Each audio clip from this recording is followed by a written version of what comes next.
بسم اللہ الرحمن الرحیم۔ اہل سنت والجماعت کا عقیدہ کہ اللہ تعالیٰ اپنی ذات اور صفات یعنی علم اور قدرت کے ساتھ ہر جگہ موجود ہے۔ اس کے خلاف کچھ عقلی اعتراضات کیے جاتے ہیں۔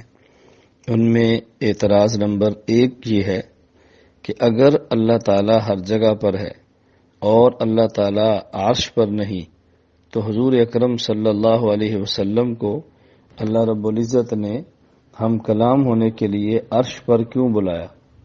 تو عرش پر بلا کر بات کرنا اس بات کی دلیل ہے کہ اللہ تعالیٰ عرش پر ہے۔ جواب اس کا ذہن نشین فرما لیں۔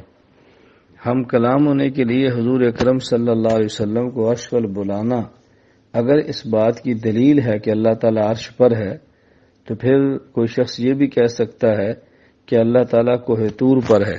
اس کی دلیل یہ ہے کہ موسیٰ علیہ السلام سے جب ہم کلام ہونا ہوتا تو حضرت موسیٰ علیہ السلام کو اللہ تعالیٰ کوہ طور پر بلا لیتے۔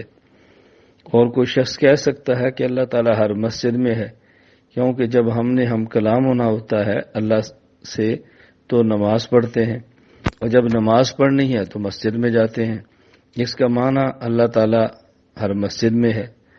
تو اس لیے بہترین بات یہ ہے کہ یوں کہا جائے کہ اللہ تعالیٰ کی ذات تو ہر جگہ پر ہے، لیکن کس شخص کے لیے کہاں بات کرنی ہے وہ بندے کی حیثیت کے مطابق اللہ تعالیٰ جگہ کا انتخاب فرماتے ہیں۔